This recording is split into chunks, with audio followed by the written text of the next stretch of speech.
Hello everyone. Today we are going to discussing about anti-tubercular agents.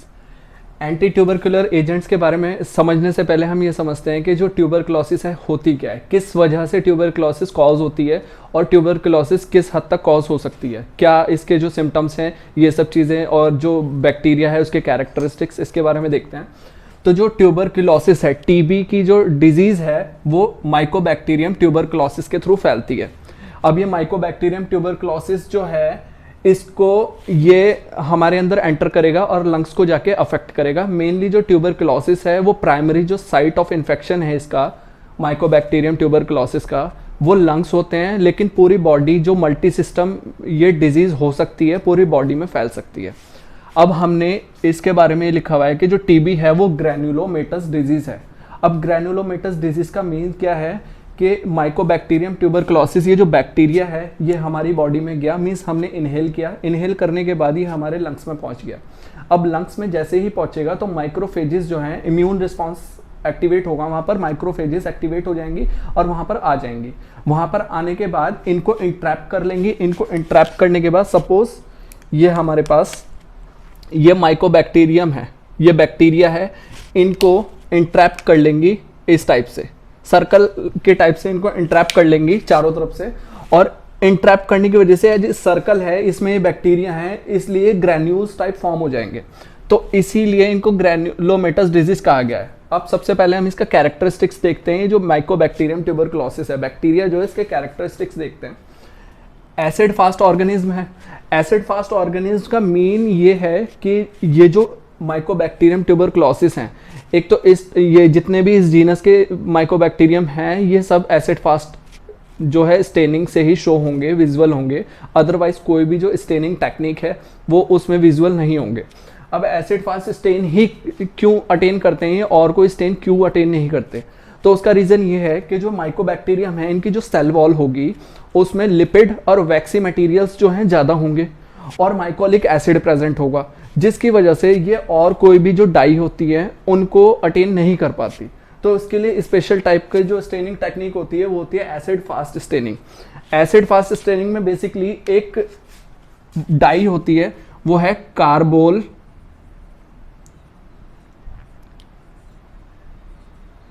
फुचसिन, ये एक die होगी।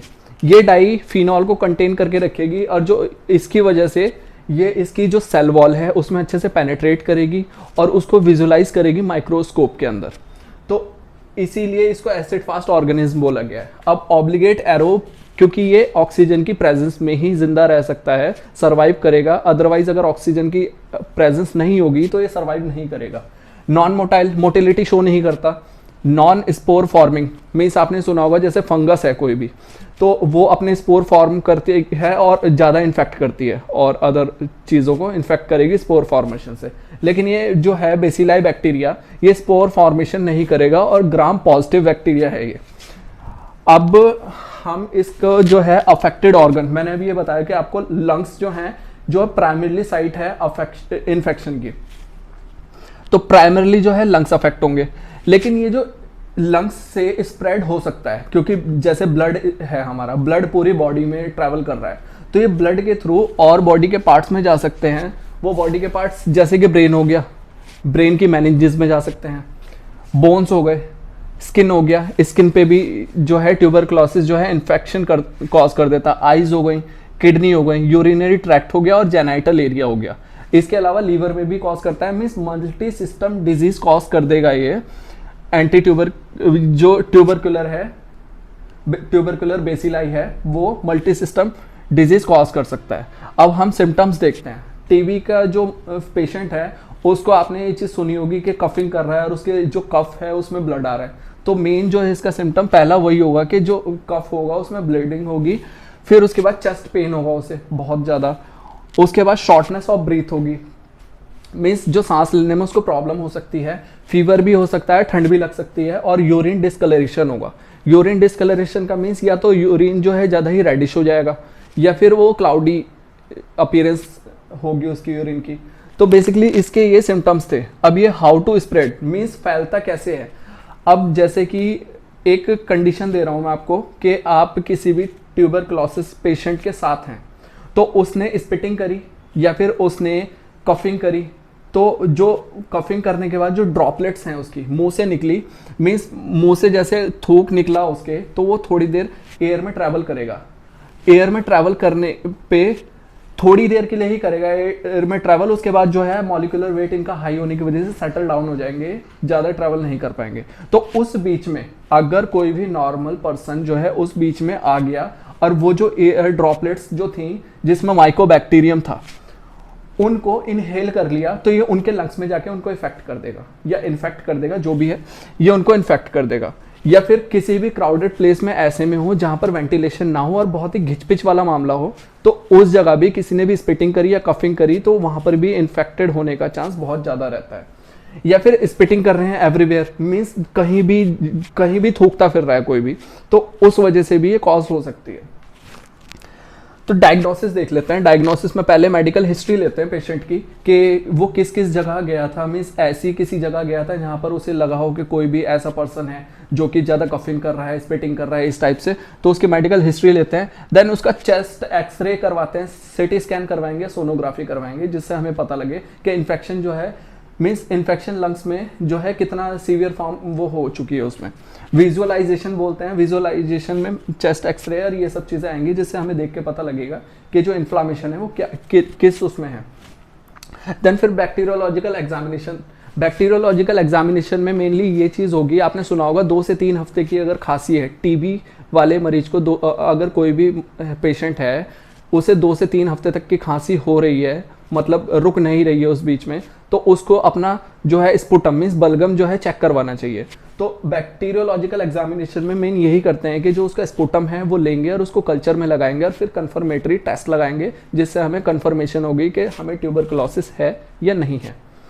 Then फिर Mantoux test आएगा। मॉन्टेक्स टेस्ट ये बहुत ज़्यादा इंपॉर्टेंट है। इसमें मॉन्टेक्स टेस्ट को ट्यूबरकुलिन स्किन टेस्ट भी बोलते हैं या फिर PPD बोलते हैं, प्योरीफाइड प्रोटीन डेरिवेटिव टेस्ट। अब इस वाले टेस्ट में क्या होगा, इस वाले टेस्ट में ये चीज़ होगी कि जो सॉल्यूशन होगा 0.1 ml का वो हमारी स्किन में इंजेक्ट करवा जाएगा डर्मल पार्ट में, मतलब स्किन की जो एपिडर्मिस जो डर्मिस है उसके अंदर हल्का इंजेक्ट करवाया जाएगा, जिससे कि एक बबल फॉर्म हो जाएगा, इस टाइप का ये बबल फॉर्म हो जाएगा स्किन में। अब बबल फॉर्म होने के बाद ये इसको हम फिर एग्जामिन करेंगे 24 से 48 घंटे या 72 घंटे के अंदर। जब हम एग्जामिन करेंगे, अगर ये बबल 5 mm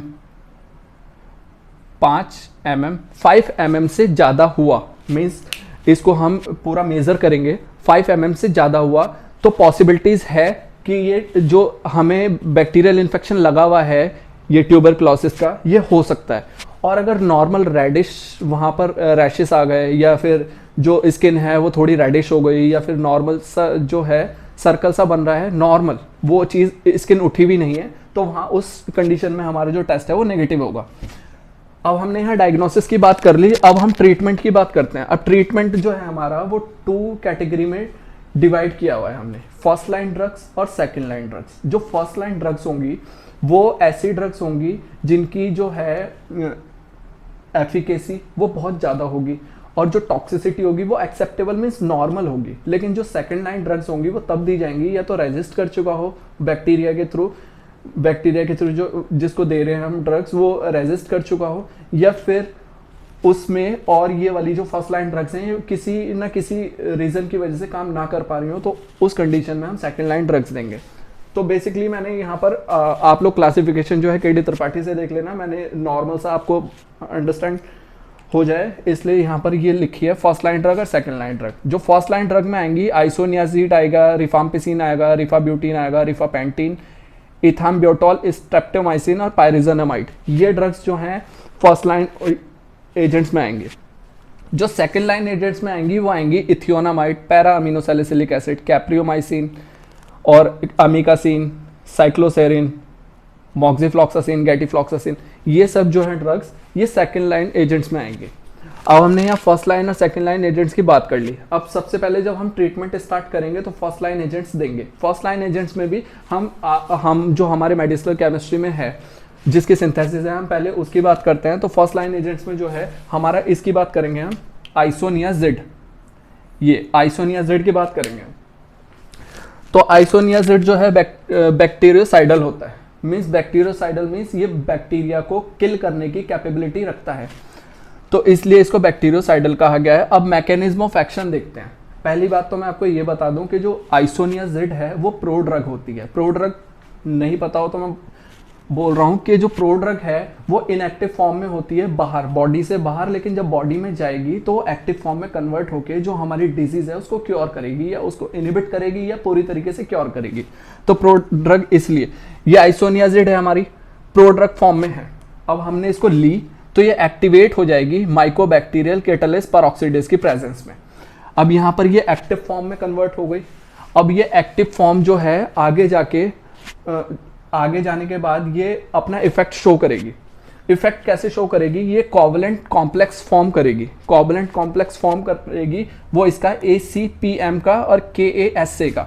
ये जो ACPM है ये एसाइल कैरियर प्रोटीन है और ये जो KASA है ये beta keto acyl carrier protein synthase है। इसका एक कॉम्प्लेक्स फॉर्म करेगी। कॉम्प्लेक्स जो है सेल वॉल पे जाएगा। सेल वॉल पे जाने के बाद जिस जगह माइकोलिक एसिड की सिंथेसिस हो रही थी, माइकोलिक एसिड की सिंथेसिस उस बीच में जाके उस सिंथेसिस को इंटरप्ट करवाएगा, जिससे कि माइकोलिक एसिड सिंथेसिस नहीं हो पाएगी। और जो हमारा मेन कंटेंट है, ये जो माइकोबैक्टीरियल है उसका जो सेल वॉल का मेन कंटेंट है वो माइकोलिक एसिड ही है। और यहाँ पर हमने ब्लॉक करवा दिया माइकोलिक एसिड की सिंथेसिस को। इट मीन्स जो बैक्टीरिया है वो सर्वाइव नहीं कर पाएगा और किल हो जाएगा। तो इस बेसिक मैकेनिज्म पे जो आइसोनियाजिड है ये वर्क करती है। अब जो आइसोनियाजिड है ये सिंथेटिकली सिंथेसाइज कैसे होगी तो वो चीज देखते हैं। पहली बात तो आइसोनियाजिड है, इसका जो अनदर नेम है वो है आइसोनिकोटिनिक एसिड हाइड्राजाइड। ये है जो हम इसको सिंथेसाइज करवाएंगे तो हम इसमें सबसे पहले जो हमारा इनिशियल मटेरियल होगा वो होगा 4-मिथाइल पायरिडीन। 4-मिथाइल पायरिडीन ऐसे होगा ये, हम इसकी नंबरिंग करेंगे तो ये जो नाइट्रोजन है यहाँ से स्टार्ट होंगी 1 2 3 4 5 6 ये। अब ये 4th पोजीशन पे जो है मिथाइल ग्रुप है तो 4-मिथाइल, और ये जो पायरिडीन न्यूक्लियस था तो 4-मिथाइल पायरिडीन, इसको पिकोलिन, अनदर नेम जो है इसका पिकोलिन भी बोलते हैं इसको। तो इसको हम ऑक्सीडेशन करवाएंगे इसका सुटेबल ऑक्सीडाइजिंग एजेंट के थ्रू, जो कि KMnO4 पोटेशियम पर मैग्नेट है, उसके थ्रू हम इसको ऑक्सीडेशन करवाएंगे इसका। तो आपको ऑक्सीडेशन और रिडक्शन का तो मीन्स पता होगा कि ऑक्सीडेशन में जो है गेन ऑफ ऑक्सीजन और लॉस ऑफ हाइड्रोजन होता है, और जो रिडक्शन है उसमें गेन ऑफ हाइड्रोजन और लॉस ऑफ ऑक्सीजन होता है। तो बेसिकली यहाँ ऑक्सीडेशन करवाने तो यहाँ गेन ऑफ ऑक्सीजन होगा। तो गेन ऑफ ऑक्सीजन में ये होगा कि यहाँ से जो CH3 के 2 हाइड्रोजन है लूज हो जाएंगे। लूज होने के बाद यहाँ पर क्या बचेगा? C ऑक्सीजन गेन करेगा ये, तो C 2 ऑक्सीजन गेन करे तो COOH ये हो गया, और बाकी का सारा जो है रिमूव हो जाएगा। तो ये हमारा बना आइसोनिकोटिनिक एसिड। आइसोनिकोटिनिक एसिड बन गया हमारा। इसके बाद हम इसका एस्टेरिफिकेशन करवाएंगे। Esterification basically C2H5OH ethyl alcohol से करवाएंगे एस्टेरिफिकेशन। तो यहाँ पर सीधा सीधा वाटर मॉलिक्यूल जो है रिमूव्ड आउट हो जाएगा। वाटर मॉलिक्यूल ये होगा यहाँ से OH, ये जो C2H5 एस्टेरिफिकेशन करवाने के लिए इथाइल अल्कोहल ली थी हमने C2H5OH, तो इसका जो इथाइल अल्कोहल का OH है ये OH, और यहाँ से एक H ये बाहर रिमूव हो जाएगा। उसके बाद ये एज इट इज जाके ग्रुप इससे जाके कनेक्ट हो जाएगा और ये बनेगा OC2H5। इथाइल एस्टर हो गया है, इथाइल ग्रुप है और एस्टर, ये इथाइल एस्टर हो गया। तो इसीलिए इथाइल आइसोनिकोटिनिक एसिड, बाकी की पूरी स्ट्रक्चर सेम है। तो आइसोनिकोटिनिक एसिड तो था हमारा, इथाइल ग्रुप इसमें आके ऐड हुआ है, तो इथाइल आइसोनिकोटिनिक एसिड ये हमारा कंप्लीट हो गया यहाँ पर। देन हम इसको फर्दर रिएक्ट करवाएंगे हाइड्रोजीन के साथ। हाइड्रोजीन क्या होता है? NH2 इसको हाइड्रोजीन बोलते हैं हम। तो हाइड्रोजीन के साथ हम जब रिएक्ट करवाएंगे इसको तो इसमें से जो इथाइल अल्कोहल है वो बाहर हो जाएगी, मीन्स बाय प्रोडक्ट की फॉर्म में निकल जाएगी। वो कैसे निकलेगी? ये जो NH2 है यहाँ से एक H निकल के इसके साथ रिएक्ट करेगा और C2H5O और एक H निकल जाएगा बाहर। ये हो गया इथाइल अल्कोहल जो है बाहर हो गई हमारी। उसके बाद यहाँ पर हमारे पास बचा NH सिंगल बॉन्ड NH2, ये एज इट इज जाके इससे जुड़ेगा। एज इट इज जाके जब ये जुड़ेगा तो हमारा कंपाउंड ये फॉर्म होगा C double bond O NH और NH2। यही हमारा आइसोनिकोटिनिक एसिड हाइड्राजाइड मीन्स आइसोनियाजिड है। यहाँ पर आइसोनियाजिड की सिंथेसिस हो चुकी है जो हमें चाहिए थी। नाउ ये हमारी सिंथेसिस जो है ये कंप्लीट हो चुकी है आइसोनियाजिड की। अब हम जो इसका नेक्स्ट पार्ट होगा उसमें देखेंगे हम पैरा अमीनो सैलिसिलिक एसिड की सिंथेसिस। बेसिकली दो ही जो है हमारे उसमें जो 6th सेमेस्टर है उसमें दो ही सिंथेसिस दे रखी है, एक आइसोनियाजिड और एक पैरा अमीनो सैलिसिलिक एसिड। उसके बाद हम नेक्स्ट टॉपिक को कवर करेंगे। फिलहाल ये फर्स्ट पार्ट था, इसके बाद एक नेक्स्ट पार्ट जो है एंटी ट्यूबरकुलर का और आएगा और उसके बाद ये जो एंटी ट्यूबरकुलर वाला पार्ट था ये कंप्लीट हो जाएगा। Now that's all for today. अगर आपको वीडियो अच्छी लगी हो तो इसे लाइक करें, शेयर करें और चैनल को सब्सक्राइब कर दें और कमेंट में ये चीज़ बताएं कि कौन सा आपको पार्ट अच्छे से समझ में आया है, वीडियो कैसी लगी आपको, और ये भी चीज़ बताएं कि समझ में नहीं आया तो ऑनेस्ट कमेंट, ऑनेस्ट रिव्यूज़ दें अपने